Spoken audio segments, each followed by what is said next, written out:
All right, we're back this week. It's Monday. It's kind of raining outside, a little overcast, but warm, so that's nice. We're in February. This is week 3 of our Facebook Live, and we've got Hattie with us again today. And Hattie's just kind of hanging out, being our model again. Tammy's helping take care of Hattie and keep her occupied over here. So we're excited. You guys keep supporting what we're doing, and thank you for that. I wanted to let you know that if you want to ever check out an old video that maybe Facebook's not keeping or you can't find it, then go over to YouTube. We have a channel over there that has all of our videos archived, and so that's a nice feature that we've added as well. So today we're going to talk about vaccines, and the thing I wanted to get into was the controversy with vaccines. You know, should you vaccinate or should you not vaccinate? And so, you know, I don't have a lot of clients that come in and say I just don't want to vaccinate at all, but there are a few, and I wanted to address those concerns today.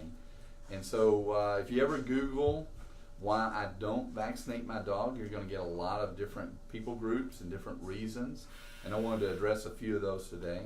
One of those that I was reading about was breeders were talking in one of the breeder forums, and they were talking about autoimmune diseases like immune-mediated hemolytic anemia, immune-mediated thrombocytopenia. All those are big terms that basically represent dogs, usually older dogs that we see, who are losing blood, they're losing platelets, they're bleeding out a lot. It can be a life-threatening disease, very bad disease. We've gotten some better treatments through the years, but it is a tough disease to treat.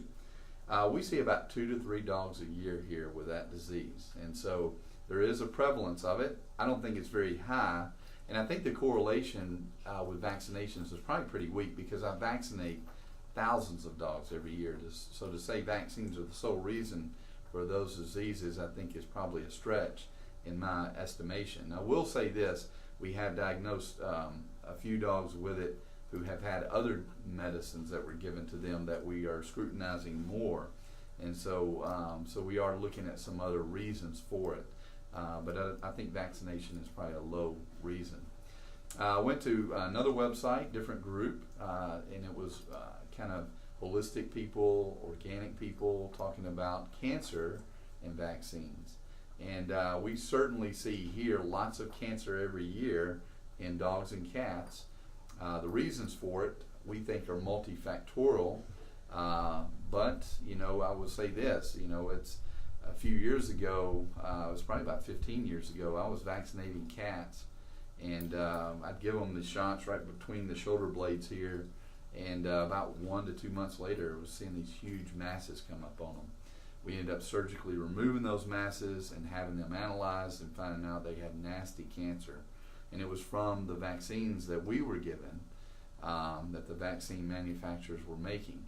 And so we were very upset as veterinarians that we were causing some of this problem, and we were telling the vaccine manufacturers that we were going to stop doing it altogether.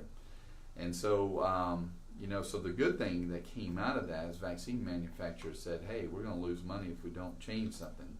So they developed a new technology that we're going to talk about in more detail next week that deals with cats. But we use those cat vaccines now, and they're wonderful. The outcome was immediate, that the cats don't have cancer anymore from the injections we give. We never saw the problem with dogs, never saw that problem at all, but it was so bad in cats that it even changed our protocol with dogs and cats on how we give vaccines, and so now we switch those vaccines out.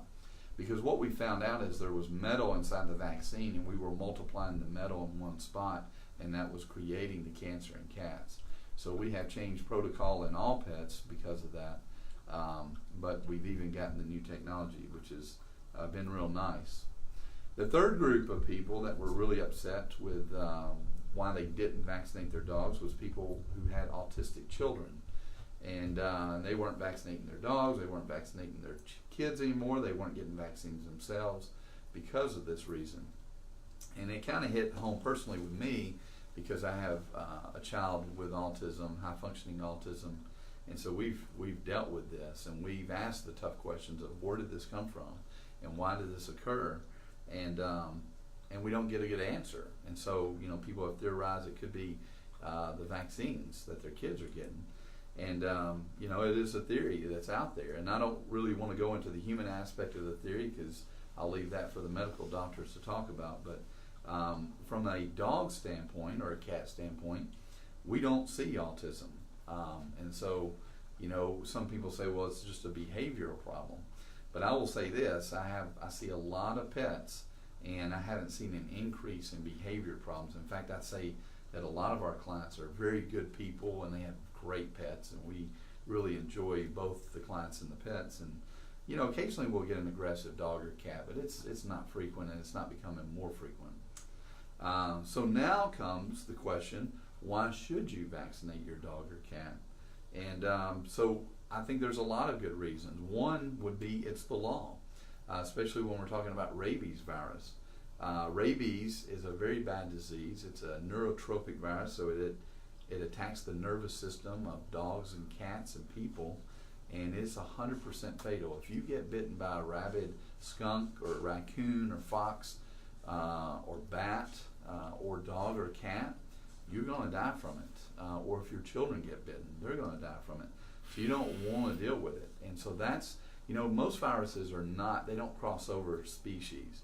But rabies is the very rare one. We call it a zoonotic disease because it crosses over from animals to people. And it's bad. It's bad news, and you don't want to get it. I think the CDC reports that's only about 1 to 3 human deaths a year in this country due to rabies. So that's good. In 1900, I think it was as many as 100 people a year. So we've actually, through the law and through vaccination, have actually reduced the prevalence of it 99%. And so it's been a great reduction, and it's been very effective. So I think something that everybody needs to consider. The other thing to consider if you don't do rabies vaccines on your pet is if your pet bites another person, then immediately you lose any kind of legal ownership of that pet, and then they will put that pet in quarantine. You will pay for that, and then on top of that, if they suspect your pet has rabies, they will euthanize your pet and send off brain tissue to have it analyzed. So it's not a good thing. So you don't want to not vaccinate for rabies. You might as well go ahead and do it. And I think the vaccines are very safe. And we'll talk a little bit more in detail next week about the technical parts of the vaccines and what they are made up of. And then I think another reason, not only is it's the law, but the sickness that we see. So we've got Hattie here, who's our puppy. And the number one cause of death in puppies due to infection is parvo in the U.S. And it's a very bad disease. And when these little guys get it, they get very sick. Their intestines and their stomach start sloughing. They start vomiting. They start diarrhea. They get real dehydrated. They get real lethargic. And it's just it's a really bad disease. And so you really don't want to deal with that. You don't want to see that. And so having had it here makes me. But I've seen it, and so you don't want to see it. So I think sickness is another reason why you do want to vaccinate your pets and not deal with such a bad disease. The third reason is probably because it works. Vaccines were developed in the late 1700s. A guy named Edward Jenner developed the smallpox vaccine. Smallpox has been eradicated worldwide. So that's amazing to think that a disease, we've knocked it out through vaccination. Jonas Salk in the 1900s developed the polio vaccine. Do you see anybody with polio? Have you seen anyone? I haven't. We've pretty much in this country, I think, have eradicated it. And so it's effective. Do I think all vaccines are necessary? No. Do I think there's some vaccines that I question? Yes. And so I'm a realist when it comes to vaccines. I don't want to do all vaccines, but we just have to look at each vaccine for what it is and what it does and what it prevents, and then kind of go from there. At Agape, we do a core vaccine thing. So we have our non-core vaccines that we offer and our core vaccines, and we even have some vaccines that we refuse to put on our shelves because I don't think they're very effective.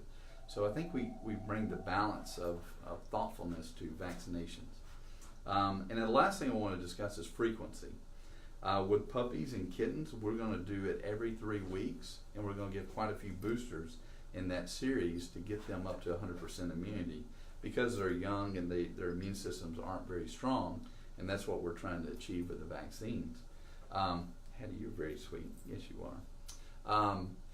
But when they get to be adults and Hattie grows up, we can offer 1 or 3 year vaccines. And so, if you don't want to vaccinate a lot, we'll do the first adult vaccine, and then it's a little more expensive to do 3 year vaccines, but we can do it every 3 years. The other thing that we offer is titers, and not a lot of people know about that. It is a more expensive thing, but if you don't want to do vaccines in 3 years, if we have a titer on your pet that says that your pet is immune to these diseases, then you've got proof that your pet's okay. And so they do cost more, but they're well, if you don't want to do vaccines, then let's go down that road and do titers instead and see where they're at with their immune system. So we have lots of good options out there. Next week, we're going to be discussing recombinant technology. That's that new technology I was telling you about with the cat vaccine, and why we don't use metal anymore in our vaccines with those. So we hope to see you next week. Thank you for stopping by.